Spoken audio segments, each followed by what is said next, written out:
तो सब लोग बड़े आनंदित होते। नरसिंह मेहता जी को लगता कि अगर मेरे राग केदार गाने से ठाकुर जी की माला गिरती है और ये चमत्कार देख करके इतने वैष्णव भक्त हो रहे हैं, तो मैं रोज गाऊंगा। और रोज आते राग यमन गाते, राग भैरव गाते, राग भैरवी गाते, तब तक कुछ नहीं होता। लेकिन जैसे ही राग केदार शुरू करते, ठाकुर जी की माला धीमे धीमे धीमे धीमे उतरती और नीचे टूट के गिर जाती, तुरंत ठाकुर जी पहना देते। सब जगह कुतर्की लोग तो पहुंच ही जाते हैं, वहां पर भी कुछ कुतर्की लोग आ गए, बोले ये सब ढोंग है, पाखंड है, ऐसा कुछ नहीं होता। ठाकुर जी अपनी माला वाला उतार के नहीं फेंकते हैं, ये जरूर कोई ऐसा कुछ करते हैं कि जैसे ही राग केदार आता है तो कोई योजना ऐसी बनती है, दूर से अदृश्य धागा होता है, उससे खींच देते होंगे तो पीछे से धागा खुल जाता होगा, माला टूट के गिर जाती है। तो फिर सबने कहा क्या किया जाए? तो उन कुतर्की लोगों ने कहा हम अपने हाथ से माला बनाएंगे, अपने हाथ से गांठ लगाएंगे और हम अपने हाथ से ठाकुर जी को पहनाएंगे, फिर ये राग केदार गावे, अगर ठाकुर जी की माला गिर गई तो मान जाएंगे।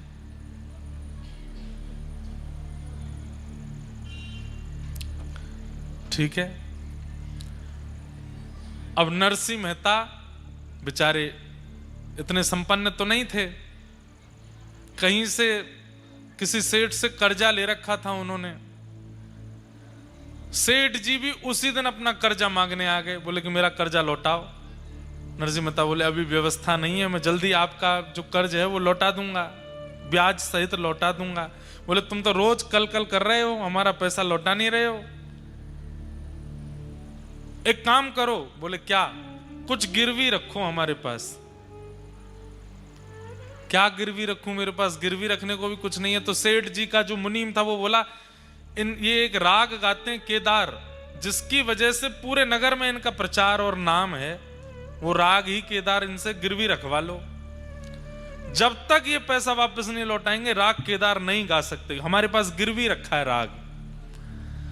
नरसिंह मेहता बोले अब आप ले लो। बोले लिख के दो, राग केदार गिरवी कर दो हमको। कर दिया गिरवी। और यहां पे वो अगले ठाकुर जी सांचे भक्त हैं नरसिंह मेहता।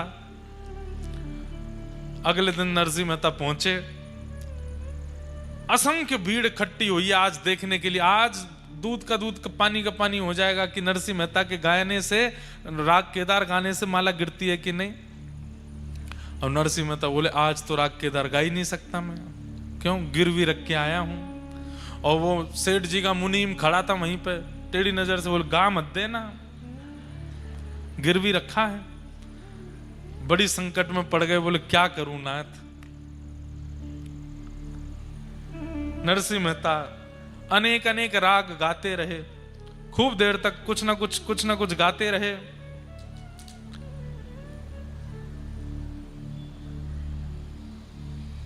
सब लोग कहें केदारो गाओ ना, और सब क्या गा रहे हो? केदारो गाओ, केदारो सुनाओ हमको तो वही सुनने के लिए बैठे हैं। नरसिंह मेहता बोले अब केदारो कैसे गाऊं? मुनीम खड़ा है मुंह पे। ठाकुर जी के चरणों में प्रणाम किया कि हे ठाकुर जी, आप ही कुछ कृपा करो, आप ही कुछ अनुग्रह करो। ठाकुर जी ने देखी कि भैया नरसिंह मेहता फंस गए हैं बड़े भारी स्थिति में, सो ठाकुर जी नरसिंह मेहता का रूप बना करके और सेठ की दुकान पर पहुंच गए। और सेठ की दुकान पर जाके जितना कर्जा था सब चुका दिया, और चुका करके बोले हमारी जो गिरवी केदार राग है वो वापस करो। सेठ जी बोले कैसे करूं? बोले लिख करके दो, राग केदारों मुक्त किया, और अपना हस्ताक्षर कर दो। सेठ जी ने लिख दिया राग केदारों मुक्त किया, अपना हस्ताक्षर कर दिया। बोले लीजिए। उसके पीछे से कहीं से हाथ से वो पर्ची थमा दी। मुनीम के हाथ में पर्ची आई, पीछे मुड़ के देखा तो कोई नहीं। पर्ची खोल के देखी तो उसमें सेठ जी के हस्ताक्षर थे, उसमें लिखा था राग केदारों मुक्त किया नरसिंह मेहता को। नरसिंह मेहता के हाथ में तुरंत पर्ची पकड़ा दी मुनीम जी ने। बोले सुनो सुनो, सेठ जी ने लिख के भेजा है। बोले नरसिंह मेहता का राग केदारों मुक्त किया। जैसे ही आया राग केदारों मुक्त किया, आहा, नरसिंह मेहता तुरंत गा रहे हैं। अब ये पद तो नहीं गाया होगा, वो तो गुजराती में गाए, पर मैं हिंदी में 2 लाइन सुना दूं। राग केदार ठाकुर जी को कितना प्रिय है। राजत फूल कुंज पिय प्यारी, राजत फूल कुंज पिय प्यारी, राजत फूल कुंज पिय प्यारी, राजत फूल कुंज पिय प्यारी, फूलन कलश पताका झालर, फूलन कलश पताका झालर, राजत फूल कुंज पिय प्यारी, राजत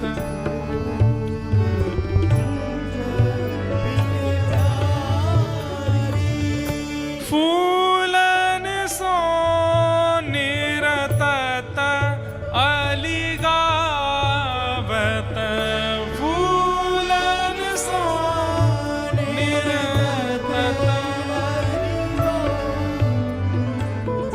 आनंद मगन महारी, राजत आनंद मगन महारी, हे राजत फूल कुंज पिय प्यारी, राजत फूल कुंज पिय प्यारी। जैसे ही नरसिंह मेहता ने राग केदारो गायो, ये केदार राग है, जैसे ही केदार राग गाया सब देख रहे हैं ठाकुर जी की ओर, बोले आज तो मोटे सूत की माला पहनाई है, बाहर के लोगों ने बना के पहनाई है, आज गिरेगी कि नहीं। और जैसे ही दो शब्द गाए हैं नरसिंह मेहता ने राग केदार में, इतने में ही फूल की वह माला ठाकुर जी के गले से टूट करके नीचे गिर गई। सब जय जयकार करने लगे, भक्त वत्सल भगवान की जय, द्वारिकाधीश की जय, भक्तराज नरसिंह मेहता की। और माला ला करके नरसिंह मेहता को पहना दी। नेत्रों से अश्रु गिरने लगे, ठाकुर जी के चरणों में प्रणाम किया, सब जय जयकार करने लगे। पर नरसिंह मेहता को चिंता, मुनीम के पास गए, बोले सुन पैसा तो लौटाया नहीं, राग मुक्त कैसे हुआ? बोले हमें क्या पता, पता नहीं कोई पर्ची दे गया हाथ में। नरसिंह मेहता दौड़ करके गए और मुनीम जी से, वो सेठ जी के पास जाके, आपकी बड़ी कृपा, आज आपने हमारी लाज बचा ली, मैं जल्दी पैसा लौटा दूंगा। सेठ जी बोले पैसा तो आ गया। आ गया? कौन देके गया? बोले अरे भांग भांग खा लिए नरसिंह मेहता जी, खुद ही तो आए थे आप, स्वयं आए, सारा ब्याज सहित सारा पैसा लौटा करके चले गए। नरसिंह मेहता बोले मैं कब आया आपके पास? बोले मैं तो नहीं आया, मैं तो मंदिर में था। अरे आप आए थे, यहाँ बैठे, बैठ करके सब देके गए और हमसे खुद लिखवा के हस्ताक्षर करवा के ले गए। नरसिंह मेहता समझ गए कौन आयो है, ये तो हमारे सांवरिया सेठ आए हैं, हमारे द्वारिकाधीश आए हैं, वही आए हैं रूप धारण करके। सेठ जी को हृदय से लगा लिया, बोले धन्य हैं आप। बोले क्यों? जिनके हम द्वार पर जा जा करके गुण गाते हैं, वो आपके द्वार पर आए थे, साक्षात द्वारिकाधीश पधारे थे, वही आए, मैं नहीं आया, मेरी सामर्थ्य नहीं। कितनी बार नरसिंह मेहता जी के लिए ठाकुर जी कहते हैं जूनागढ़ 56 बार आए, 52 बार है, 52 बार ठाकुर जी। बताओ, इसे कहते हैं क्या? रास। इसे क्या कहते हैं? रास। ये ठाकुर जी 52 बार आए। यहां गुजरात में रहने वाले लोग, सबकी तो नहीं, पर गुजरात में अपने 40-50 साल व्यतीत करने वाले लोग अपने पूरे 50 साल के जीवन में 52 बार द्वारिका नहीं गए होंगे। पर नरसिंह मेहता के लिए 52 बार ठाकुर जी जूनागढ़ आ गए। ये है रास। आप जाते हैं ठाकुर जी के पास, वो रस है, पर ठाकुर जी आते हैं आपके पास, ये रास है। और ये रास की कथा वही है। हम ऐसी भावना, ऐसा प्रेम, ऐसा स्वभाव, ऐसी बुद्धि, ऐसे विचारों का निर्माण कर लें, ठाकुर जी को आना पड़े हमारे पास, उसे रास कहते हैं। आप कथा सुनने के लिए वृंदावन आते, वो रस है, पर कथा आपके लिए ऊंझा आई है, ये रास है। कथा आपके लिए यहां पधारी है, रास है। कल परसों एक भाई वहां पे जब अन्नकूट था तो एक भाई बोला, मैं बहुत विचलित हो रहा था महाराज जी, 15 दिन से वृंदावन जाना है। मैया से बोला चलो वृंदावन, वो बेचारे हाथ वो खड़े कर रहे हैं पीछे से बोले महाराज जी इतना विचलित हो रहा, मैया से बोला चलो वृंदावन, चलो वृंदावन, और बस मन बना लिया था अब तो वृंदावन जाना है। बोले जैसे ही स्कूटर से निकला, बाहर बोर्ड देखा, बोले मुझे विश्वास ही नहीं हुआ कि यहाँ कथा होने वाली है। और जैसे ही बोर्ड देखा तो सोचा कि हम नहीं गए वृंदावन, वृंदावन आ गया ऊंझा। ये है रास। सबके साथ नहीं होता, सबके जीवन में नहीं होता, सबके भाव में नहीं होता। हाँ, हर बार भी नहीं होगा, करते रहो प्रयास। आप रस करते रहो तो ऐसा मान लीजिए कि 100 रस आप करो तो उसके बदले 1 रास ठाकुर जी आपके साथ करेंगे। परंतु अपनी स्थिति ऐसी बना लो जैसी मीराबाई की हो गई। मीराबाई के संग रस नहीं होता, फिर रास ही होने लगा। नरसिंह मेहता के संग रास होता है, सूरदास जी के साथ रास होता है, कुम्मन दास के साथ रास होता है, कृष्णदास के साथ रास होता है, श्रीमद वल्लभाचार्य जी के साथ रास होता है, गुसाई जी के साथ रास होता है। हमारे साथ रस होता है, रास नहीं। कोई कहता है भक्ति के पथ पर, आप अपनी व्यासपीठ को भक्ति पथ का नाम देते हो, इस भक्ति पथ का गंतव्य क्या है? मैंने कहा वैसे तो इसका गंतव्य कुछ है नहीं, पर फिर भी तुम्हें चाहिए उत्तर, तो रस से प्रारंभ होकर जो रास तक ले जावे वही भक्ति पथ है। जो रस से प्रारंभ हो और रास की स्थिति में अवस्थित कर दे। कल एक पद गाया ना, वो रास का ही पद है। तू है सखी बड़ भाग बड़ी, नंदलाल तेरे घर आवत है। हमारे परम पूजनीय श्री प्रेमानंद जी महाराज कहीं नहीं जाते, वृंदावन में ही रहते हैं, अपनी कुटिया में विराजे रहते हैं। पर उनके साथ कैसा रास होता है? जगन्नाथपुरी का प्रसाद भी वहीं आ जाता है, द्वारिका का प्रसाद भी वहीं आ जाता है, महाकालेश्वर भगवान का प्रसाद भी वहीं आ जाता है, सब जगह के पुजारी वहीं पहुंच जाते हैं, बड़े बड़े संत वहां पहुंच जाते हैं, बड़े बड़े आचार्य वहीं पहुंच जाते हैं। ये क्या है? ये रास ही तो हो रहा है उनके साथ में, सब उनके पास पहुंच जाते हैं। ये रास है, उनके साथ रास है। तू अपनो श्रृंगार करत है, तू अपनो श्रृंगार करत है। एक बात मैं कह दूं, जो व्यक्ति नित्य तिलक लगाता है, नित्य स्वरूप धारण करता है, कुछ दिन तो वो स्वयं करता है, पर जब ऐसा कई लोगों को देखोगे आप, अभी जैसे हम तिलक लगा रहे हैं, किसी दिन आपने अगर मुझे बिना तिलक के देखा तो मेरा मुंह अजीब सा लगेगा। जो लोग तिलक स्वरूप रोज लगाते हैं, कभी कभी उनको बिना तिलक चंदन के देख लोगे तो बहुत विचित्र लगते हैं। अरे राम, ऐसा लग रहा है कुछ छूट गया, कुछ रह गया। जिस दिन ऐसा स्वरूप हो जाए कि बिना तिलक के हम अच्छे ना लगने लगे, उस दिन ये समझ जाओ ये तिलक नहीं, ठाकुर जी का श्रृंगार है। ठाकुर जी स्वयं करके जाते हैं आपका। जिस दिन आपके मुख की शोभा, आपके तन की शोभा ठाकुर जी के संबंधी तिलक से, संबंधी तुलसी कंठी माला से, संबंधी धोती से, संबंधी शिखा से, संबंधी बगलबंदी से आपके तन की शोभा बढ़ने लग जाए, समझ जाओ कि अब आपका श्रृंगार ठाकुर जी करते हैं। तू अपनो श्रृंगार करत है, तू अपनो श्रृंगार करत है। मुझे ये वार्ता इतनी अच्छी लगती कुम्मन दास जी की। कुम्मन दास जी के घर में आरसी नहीं है, शीशा नहीं है। कुम्मन दास जी एक पात्र में जल भर लेते हैं और उसमें अपनी छाया देखते हैं और छाया देख करके फिर अपना तिलक स्वरूप लगाते हैं।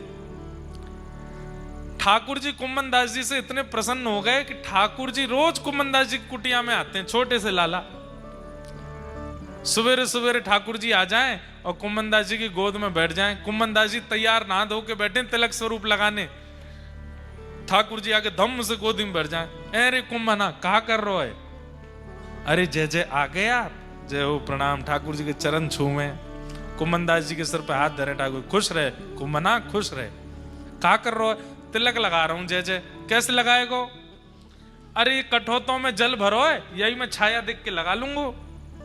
अरे तू काय को कठोता देखे, रुक मैं तेरे सामने बैठूं, मैं बताऊंगा वैसा लगा। ठाकुर जी सामने बैठ कर कहें, हाँ कुम्मना अब लगा। सो कुम्मन दास जी ऐसे रखे, अनेक इतकू कर, हाँ इतकू, अब धर ले, हाँ अब खींच ले ऊपर, खींच ले। अब यहाँ एक बिंदी धर दे, यहाँ बिंदी धर ले, यहाँ धर ले, एक यहाँ धर ले, यहाँ बना ले गोला। सो तभी तो कुम्मन दास जी कह रहे हैं ये रास है, मेरा श्रृंगार ठाकुर जी आके करवाते हैं। तू अपनो श्रृंगार करत है, तू अपनो श्रृंगार करत है, ये दर्पण हाथ दिखावत है, ये दर्पण हाथ दिखावत है। कुम्मन दास जी जब अपना तिलक स्वरूप कर लेते हैं, तब ठाकुर जी कह मैं मंदिर ते अपनी आरसी ले आया हूं, देख कैसा लग रहा कुम्मन दास। ठाकुर जी को आरसी दिखाते हैं। कल तो यहाँ ठाकुर जी विराजे, आरसी दिखाते हैं, ठाकुर जी को नित्य आरसी का दर्शन कराते हैं। ऐसे ही भक्त का जब तिलक स्वरूप धारण हो रहा होता है, उस समय आरसी जो सामने होती है वो ठाकुर जी दिखाते हैं उसको। देख तू कितना मधुर लग रहा है, वो रास है। हम रस की स्थिति में हैं, वो रस किसी दिन रास बन जाए, ये हमारी इच्छा है।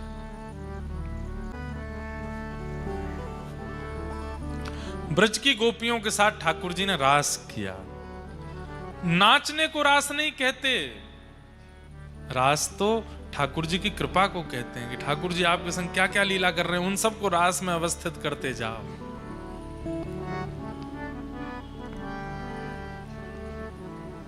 शरद पूर्णिमा की रात्रि आई, सब गोपियां अपने अपने घर में कार्यों में व्यस्त थीं। अब बात तो ये होती है, आप ठाकुर जी के पास जाओ, ठाकुर जी को बुलाओ, पर शरद पूर्णिमा की रात्रि को ठाकुर जी वंशी बजा करके गोपियों को बुला रहे हैं। सब गोपियां अपने अपने कार्यों को छोड़ करके दौड़ी। नव निकुंज वन में ठाकुर जी बैठे सुंदर वेणु का नाद कर रहे थे। असंख्य गोपियां सामने आ गईं। भगवान ने गोपियों को देखा, ब्रूतागमन कारणम, अपने आने का कारण बताओ। सब गोपियां बोली आपने वंशी बजा के बुलाया हमको, इसलिए आई हैं हम। ठाकुर जी बोले इतनी रात्रि को परपुरुष के पास आना उचित बात नहीं है। अब ठाकुर जी परीक्षा ले रहे हैं गोपियों की, हर भक्त की परीक्षा लेते हैं ठाकुर जी। जब वह भक्ति पथ पर आता है, बहुत ध्यान से सुनिएगा, जब भक्त भक्ति पथ पर आता है तो ठाकुर जी संसार की योग्यताएं दिखा करके उसकी परीक्षा लेते हैं कि तुम लौट जाओ। संसार की योग्यता दिखा करके, संसार की श्रेष्ठता बता करके कहते हैं कि तुम लौट जाओ।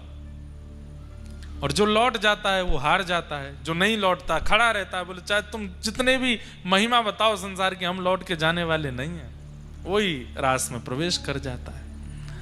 गोपियों को खूब समझाया ठाकुर जी ने, पतिव्रता नारी का धर्म क्या होता है, स्त्री धर्म क्या होता है, आदि आदि। गोपियां बोली पहली बात, स्त्री होना पुरुष होना ये संसार में होता है। आपके सन्मुख कोई स्त्री नहीं है, कोई पुरुष नहीं है, सब जीवात्मा है, वो सब एक रस से देखे जाते हैं। इसलिए स्त्री पुरुष धर्म बता करके हमको विचलित मत कीजिए। आपके सामने कोई स्त्री पुरुष नहीं है, आप सबको एक समान मानते हो। पति के सामने, बच्चों के सामने, परिवार के सामने, संसार के सामने स्त्री पुरुष धर्म होते हैं, आपके सामने नहीं। मीराबाई नाचती थी ठाकुर जी के आगे, लोग बाग बात बनाते थे, बताओ ये नाचती रहती है, इसको जरा लज्जा नहीं आती, इतने लोग देखते हैं, सबके आगे नाचती है, सबके आगे गाती है, अरे ये तो नाचने वाली है। ऐसा ऐसा करके मीराबाई को बोलते थे। मीराबाई बोलती, मैं बाजार में नाचूं तो टोको, मैं संसार में नाचूं तो टोको, मैं ठाकुर जी के आगे नाचती हूं। और ठाकुर जी के आगे कोई स्त्री नहीं है, कोई पुरुष नहीं है, उनके लिए नाचती हूं। आपके लिए तो नहीं नृत्य करती, आपके लिए नहीं गाती, मैं उनके लिए गाती हूं, उनके लिए नाचती हूं। गोपियां सब ठाकुर जी से कह रही हैं, स्त्री पुरुष का धर्म हमको मत बताओ, आपके सामने कोई स्त्री पुरुष नहीं, सब जीवात्मा है और सबको अधिकार है आपकी प्राप्ति करने का। उसी अधिकार के बल पर हम आपके सामने आई हैं, आपको प्राप्त करने के लिए। बंधुओं, ये विषय, इस पर थोड़ा बोलना तो चाहिए मुझे, कहीं कोई गलत ना समझ ले इस भाव को, पर भक्ति धर्म यही है। सर्वभूतेषु यह पश्येत भगवद भावमात्मनः भूतात्मन सर्वात्मन अखिलद्धारो एषा भागवतोत्तमः। सर्वभूतेषु यह पश्येत भगवद भावमात्मनः। जब सबको देखे तो सब में ठाकुर जी का दर्शन करे, और जब ठाकुर जी के सामने जावे तो किसी को ना देखे, बस मैं हूं, मेरे ठाकुर जी हैं और मैं इनको प्राप्त करने आऊं। जो भाव प्रकट हो सके वो प्रकट करना चाहिए ठाकुर जी के सन्मुख। गोपियों ने ठाकुर जी से कहा कि हमको स्त्री धर्म मत समझाओ, हम जीवात्मा हैं और हम आपको प्राप्त करने आई हैं, और यदि आप चाहते हैं कि हम वापस लौट जाएं तो हमारा चित्त आपके पास है, हमें वापस कर दो। ठाकुर जी बोले, वो तो संभव नहीं है, तो फिर हमें स्वीकार करो। और ठाकुर जी ने स्वीकार करके गोपियों के संग रास किया। लेकिन गोपियों के चित्त में मान आ गया कि हम अति सुंदरी हैं, इसलिए ठाकुर जी हमारे साथ रास कर रहे हैं। इसलिए मैंने अनेक बार कथा में कहा है, ठाकुर जी की सेवा में जब जाओ, ठाकुर जी की कथा में जब जाओ, ठाकुर जी का संकीर्तन जब जब करो, सबसे पहले अपने गुरु का स्मरण कर लिया करो। आप कथा सुनते हैं, कथा में व्यासपीठ पर व्यास जी आए, उससे पहले अपने सदगुरुदेव भगवान का स्मरण कर लो। हे गुरुदेव भगवान, अब हम कथा श्रवण के लिए तत्पर हो रहे हैं, आप कृपा करना। अपने गुरु मंत्र का जप करो, गुरु भाव जो भी है उसको बोल लो, फिर कथा सुनो। उससे क्या होगा? गुरु मंत्र का काम क्या है, उसका प्रभाव क्या है? भगवत प्राप्ति बाद में, सबसे पहले कहीं ठाकुर जी कृपा करें तो हम में दोष ना आ जाए, उसका निवारण करना ये गुरु कृपा है। कहीं हमें अभिमान ना हो जाए, कहीं हमें मान ना हो जाए, इसलिए गुरु साथ लेकर के सेवा में जाओ।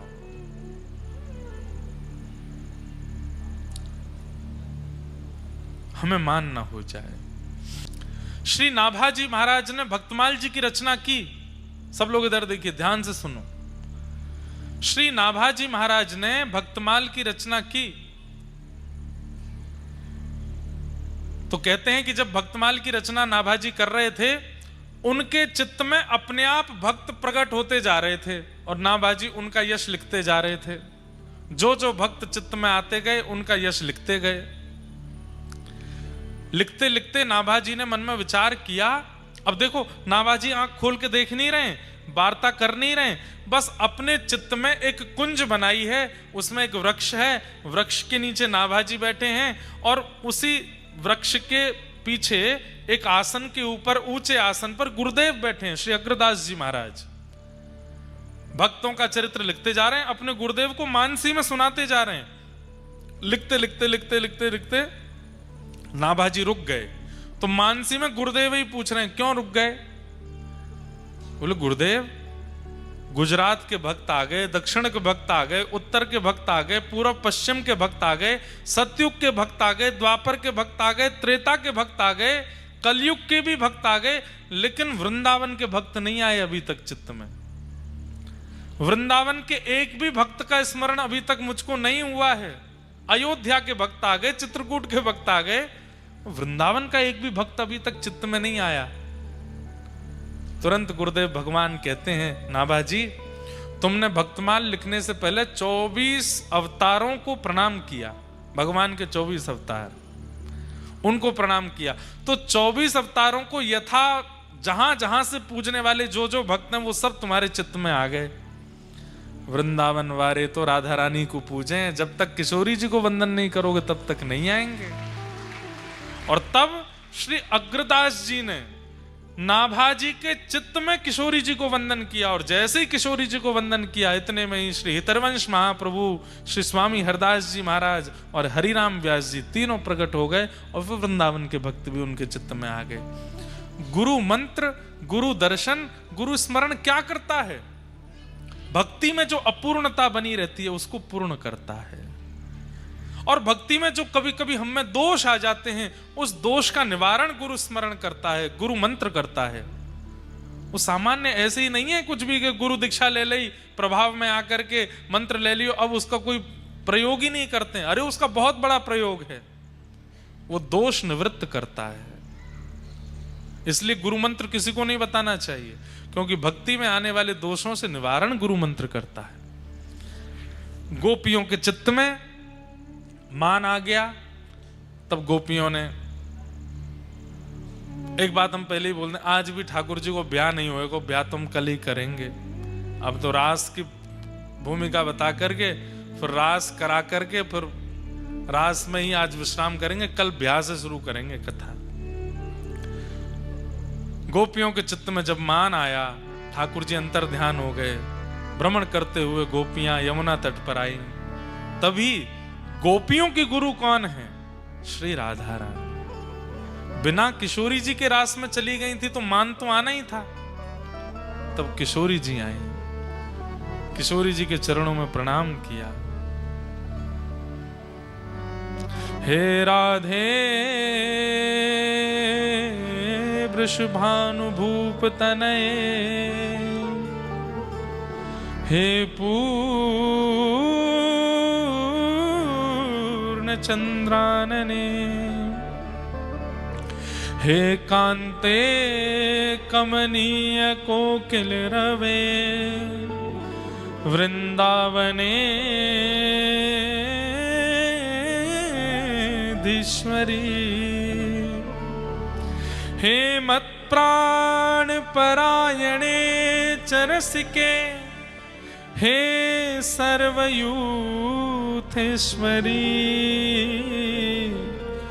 आगत्य त्वरितं प्रपत्य मनिषं, मान्दीनमानन्दिनम्।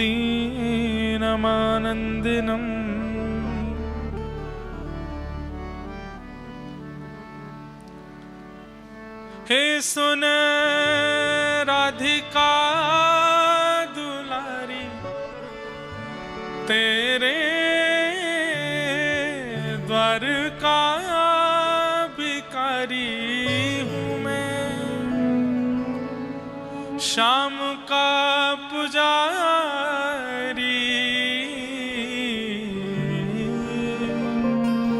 पीड़ा है हमारी, श्याम ना मिला हमें, श्याम ना मिला हमें, श्याम ना मिला हमें, श्याम ना मिला। देता है कन्हाई जिसे प्रेम की दशा, देता है कन्हाई जिसे प्रेम की दशा। हो सब विधि उसकी लेता है परीक्षा, सब विधि उसकी लेता है परीक्षा। एक बात बंधुओं में कथा में कहता हूं, परीक्षा उसी की होती है जो कक्षा में बैठा होता है, जो बाहर बंक मार के घूम रहा होता है, जो अध्यापक की दृष्टि में आता ही नहीं है, उसकी परीक्षा नहीं होती। जिनके जीवन में कोई परीक्षा नहीं है, वो ऐसा ही मान लीजिए कि आप अभी प्रेम की कक्षा से बाहर बैठे हो। अध्यापक रूपी श्री कृष्ण को दिख ही नहीं रहे हो, इसलिए आपकी परीक्षा नहीं हो रही। सब कुछ बहुत स्मूथ चल रहा है, बहुत बढ़िया चल रहा है, सब कुछ बहुत व्यवस्थित चल रहा है। जब चाहते हो भोजन कर लेते हो, जितना चाहे तो कमा लेते हो, सब अनुकूल है। जो भोग भोगना चाहे भोग लेते हो, जो पाना चाहो पा लेते हो, कोई रुकावट नहीं आती, कोई व्यवधान नहीं आता, कोई परीक्षा जीवन में नहीं आती। तो इसका मतलब विद्यालय से बाहर हो। जिस दिन विद्यालय में प्रवेश करोगे, अध्यापक की दृष्टि में आओगे, तो अध्यापक तो परीक्षा लेता है। जिनके जीवन में परीक्षाएं आती हैं वो सौभाग्य मानिए अपना, श्री कृष्ण देख रहे हैं इसीलिए परीक्षा आती है। ठाकुर जी की दृष्टि है, इसीलिए जीवन में संकट आ जाते हैं। बस घबराइएगा नहीं, परीक्षा पत्र को लीजिए, अपने गुरुदेव का स्मरण कीजिए, और गुरुदेव ने जो जो सिखाया, जो जो पढ़ाया, जो जो सुनाया है अपने वचनों से, उनका स्मरण करके भर दीजिए उस परीक्षा के पत्र को। उस परीक्षा की घड़ी को पार कर लीजिए अपने गुरु के वचनामृतों को स्मरण करके। क्या होता है जब अध्यापक परीक्षा लेता है और परीक्षा अच्छे से पास कर देता है बालक, अध्यापक उसको समीप बुलाता है, बहुत प्रसन्न होकर के उसकी पीठ थपथपाता है, कभी कभी हृदय से भी लगाता है। ऐसे ही ठाकुर जी परीक्षा लेते हैं। जो व्यक्ति अपने गुरु स्मरण करके, गुरु वचनामृतों को याद करके उस परीक्षा से निकल जाता है, उस जीवन की घड़ी को पार कर लेता है, ठाकुर जी हृदय से लगा लेते हैं, वाह मैं तोते बहुत प्रसन्न हूं, मैं तोते बहुत सुखी हूं। देता है कन्हाई जिसे प्रेम की दशा, देता है कन्हाई जिसे प्रेम की दशा। हो सब विधि उसकी लेता है परीक्षा, हो सब विधि उसकी लेता है परीक्षा।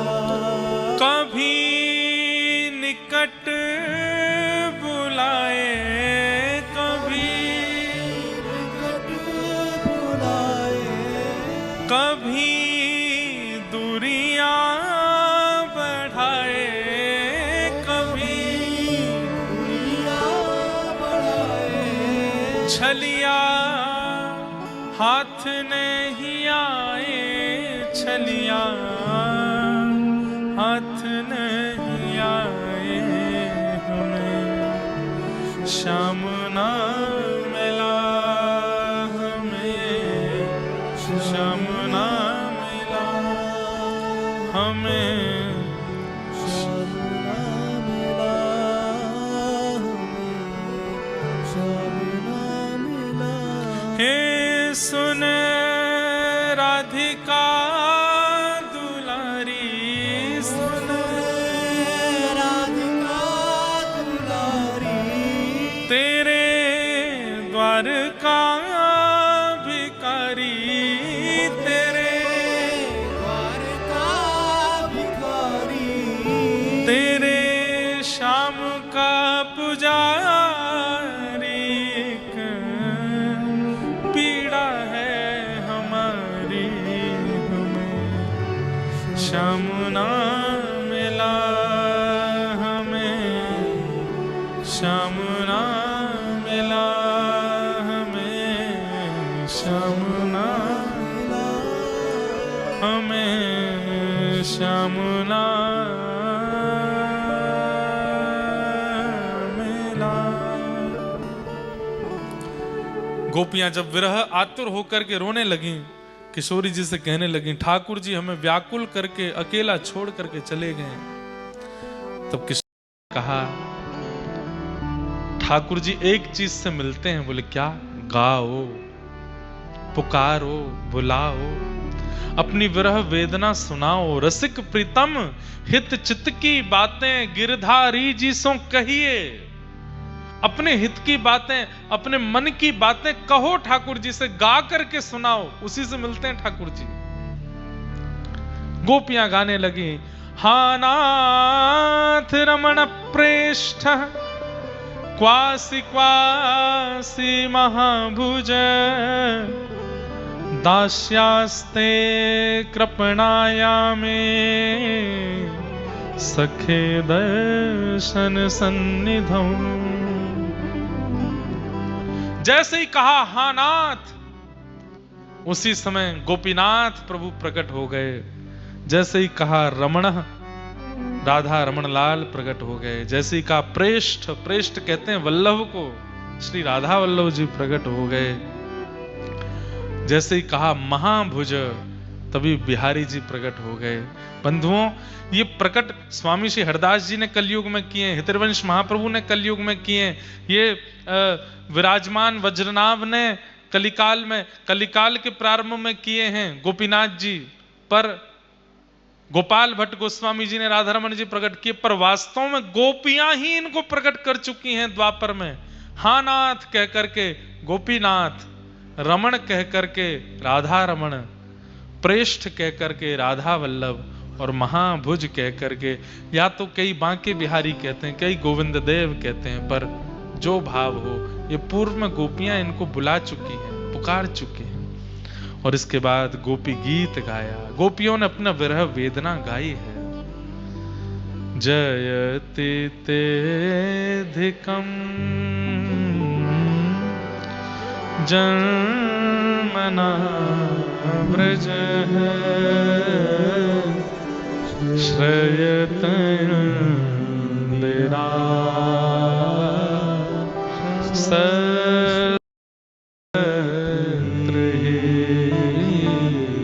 दैत दृश्यता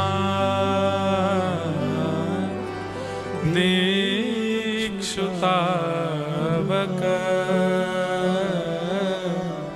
स्त्वधृता सब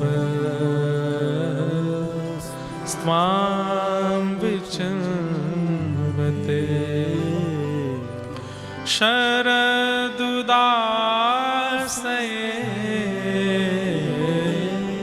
साधु जात सरसी जोदर श्री मुषादृशा सुरतनाथ ते अशुल्कदासिका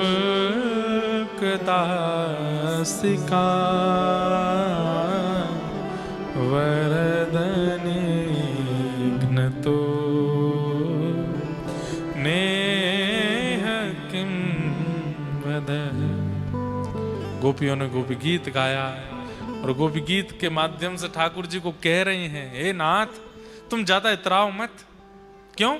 ते जन्मना व्रजम अधिकम जयति, जयत ते अधिकम जन्मना व्रज। इसका एक अर्थ तो ये लगाते हैं कि तुम्हारे जन्म से व्रज की महिमा बढ़ गई, पर कई जन हमारे व्रज के संत जन कहते हैं ये भाव गोपियां नहीं कह रही हैं। गोपियां क्या कह रही हैं? अरे लाला तुम बड़े शुक्र मनाओ कि तुम्हारो जन्म ब्रज में है गयो तो तुम्हारी महिमा बढ़ गई। अगर तुम्हारो जन्म कहीं और भयो हो तो कोई पूछतो ना तुमको।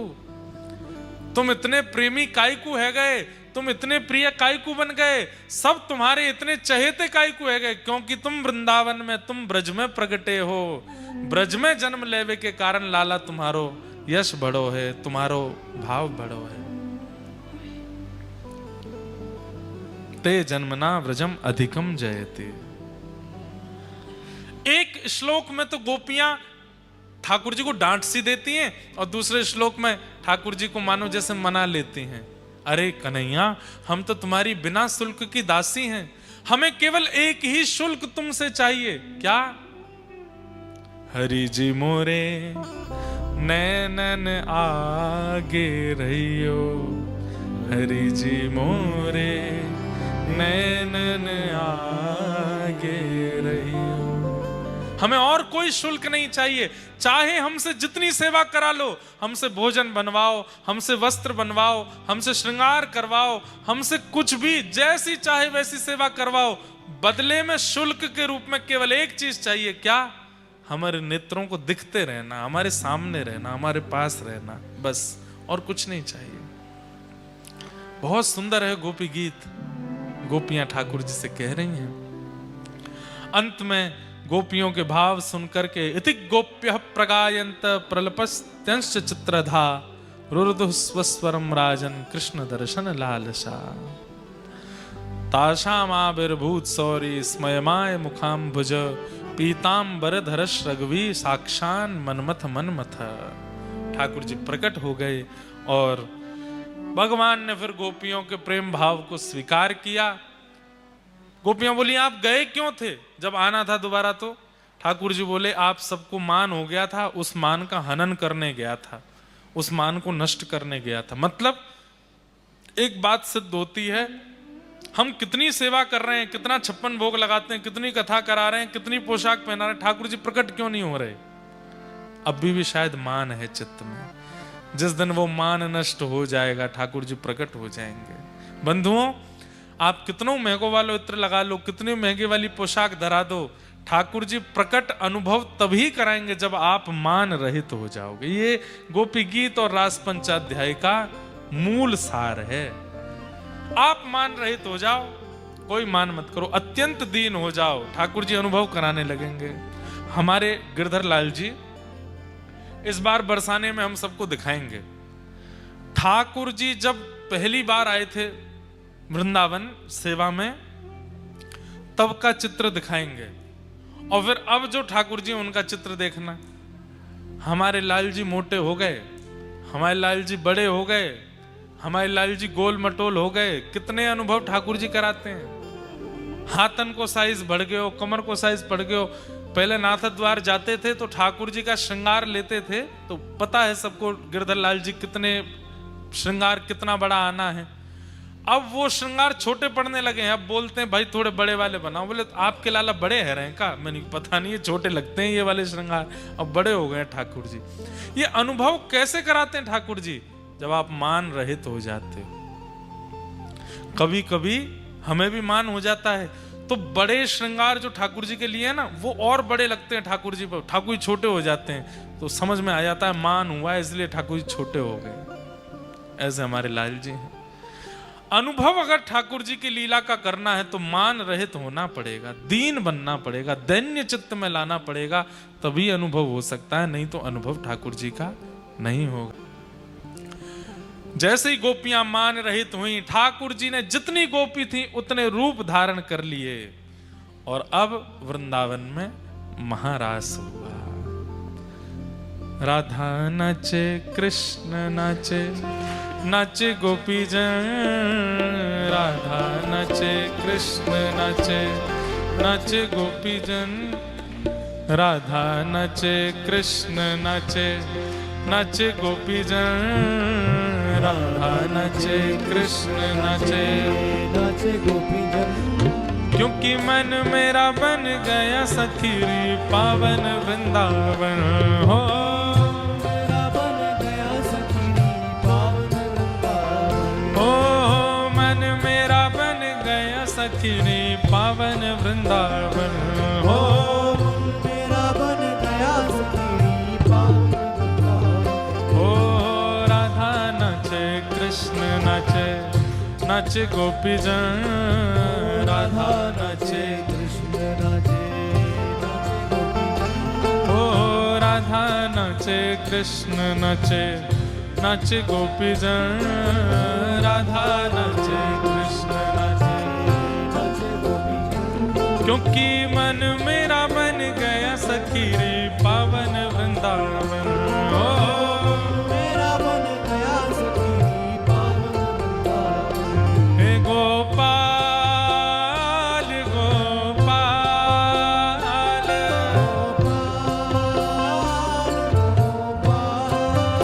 हाँ गोपाल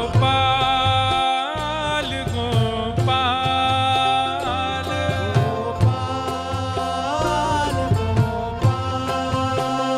हे गोपाल लाल झूमे वृंदावन में आ। चलो चलो सखी, चलो चलो सखी, चलो चलो सखी, देख आ मेरा बिहार आज रे। लाल झूले वृंदावन में आज। चलो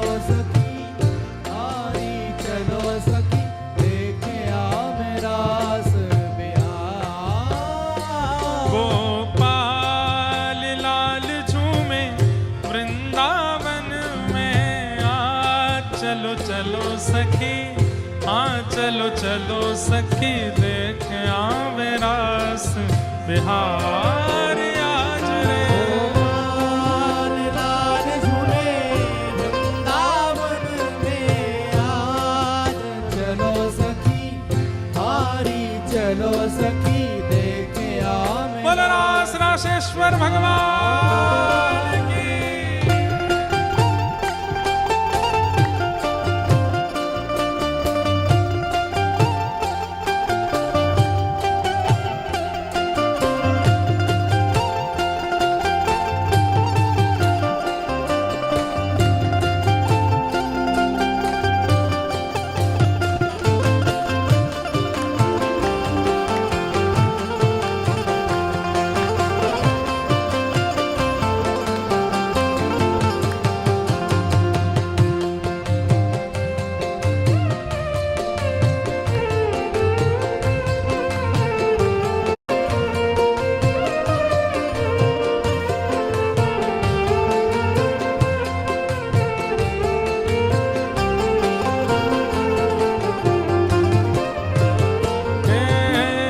चंद्र किरण सा श्याम सलोना, दो आंखें कजरारी हो।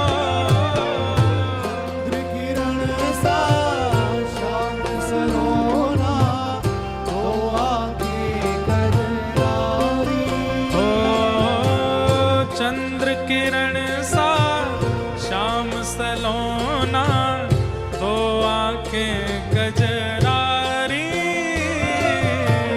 चंद्र किरण सा श्याम सलोना, दो आंखें कजरारी ठुमक ठुमक नाचे गोपियन के संग, जग का पालन हारी। ठुमक नाचे गोपियन के संग, जग का पालनहारी ओ रास बिहारी संग राधा सुकुमारी, रास बिहारी संग राधा सुकुमारी, रास बिहारी संग राधा सुकुमारी, रास बिहारी संग राधा सुकुमारी। ओ व्रज में विराजे रे श्याम संग राधा नाचे रे। राधा नाचे, ओ श्याम संग राधा नाचे रे। श्याम संग राधा नाचे, ओ राधा नाचे कृष्ण नाचे, नाचे गोपीजन। राधा नाचे कृष्ण नाचे, नाचे गोपीजन। क्योंकि राधा नाचे कृष्ण नाचे, नाचे गोपीजन। राधा नाचे कृष्ण नाचे, नाचे गोपीजन। क्योंकि मन मेरा बन गया सखी रे पावन वृंदावन। मन मेरा बन गया सखी पावन वृंदावन। ओ मन मेरा बन गया सखी रे पावन वृंदावन। हो मेरा बन गया सखी पावन वृंदावन। हे गोपाल गोपाल, गोपाल गाओ भाव से। हे गोपाल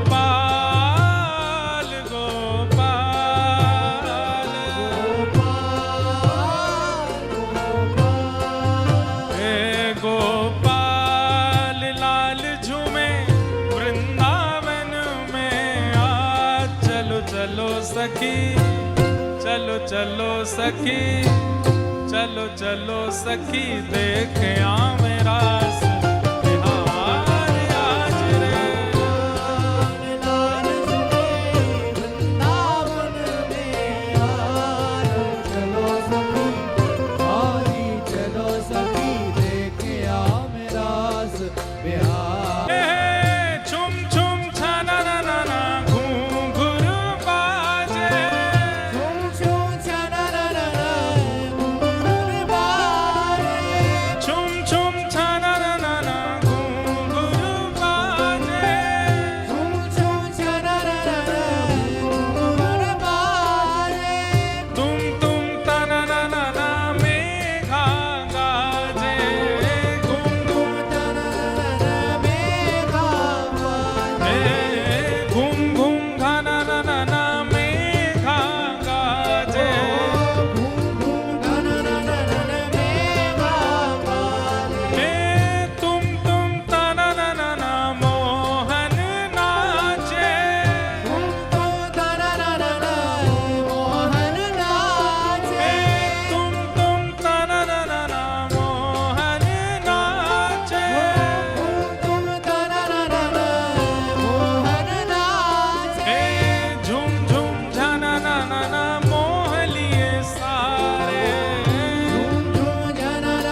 चलो चलो सखी, चलो चलो सखी, देख आ मेरा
हमारे व्रज का रास गा रहे हैं, लेकिन क्योंकि कथा गुजरात में हो रही है और यहाँ के रास तो बड़े प्रसिद्ध हैं। नागर नंद जी ना लाल, नागर नंद जी ना लाल, रास रमंता मारी नथनी को बड़े। नागर नंद जी ना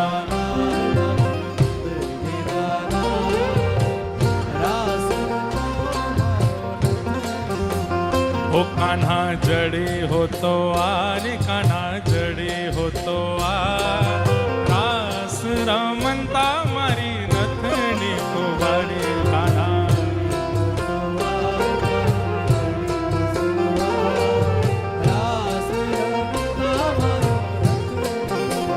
ओ नागर नंद जी ना लाल, नागर नंद जी ना लाल, रास रमंता मारी नथनी को बड़े। नागर जी ना लाल, नागर जी ना लाल, रास रमंता मारी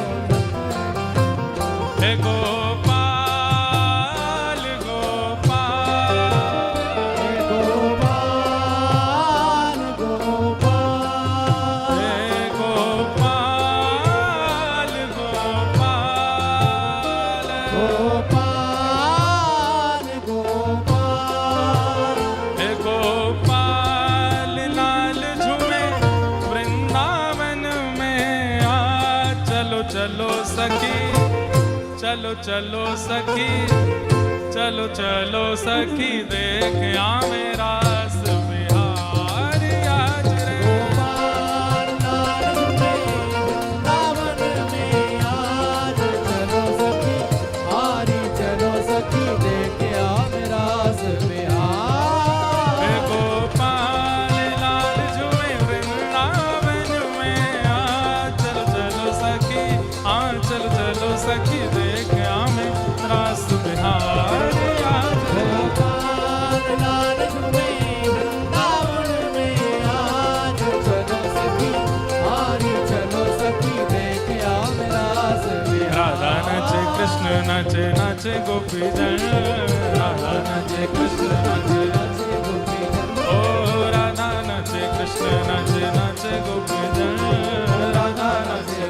नाचे नाचे गोपी जन। क्योंकि मन मेरा बन गया सगीरे पावन वृंदावन, हो मन मेरा बन गया सगीरे पावन वृंदावन, हाँ मन मेरा बन गया सगीरे पावन वृंदावन, हो मेरा बन गया सखीरी पावन वृंदावन। हाँ मन मेरा बन गया सगीरे पावन वृंदावन, हो मन मेरा बन गया सखीरी पावन वृंदावन। हाँ मन मेरा बन गया सगीरे पावन वृंदावन, हाँ मन मेरा बन गया सखीरी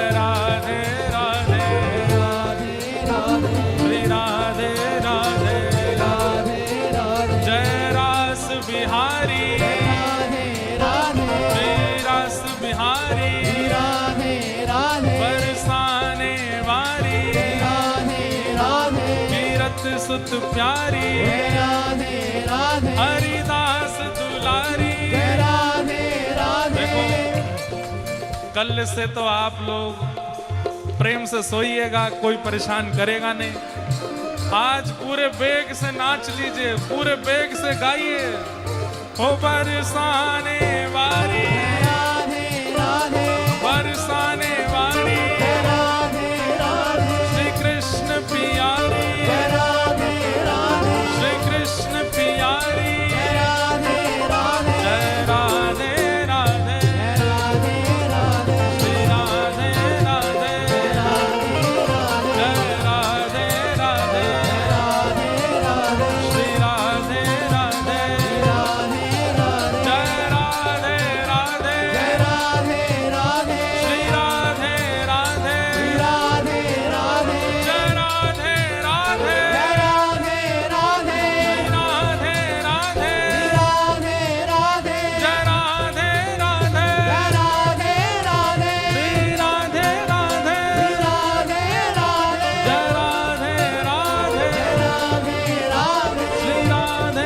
राधे,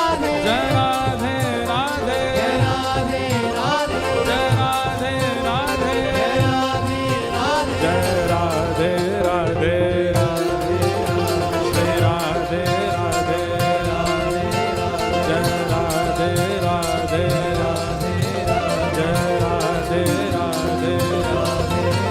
ओ मन मेरा बन गया सखीरी, पावन वृंदावन, मन मेरा बन गया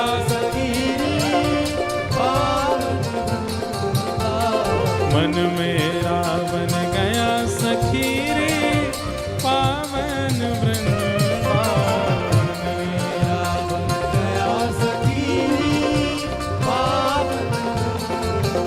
ओ मन मेरा बन गया सखीरी, पावन वृंदावन। जय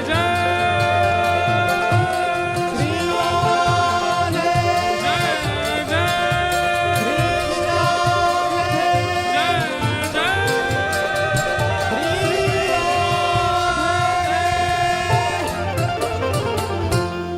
बोल रास रासेश्वर भगवान की जय।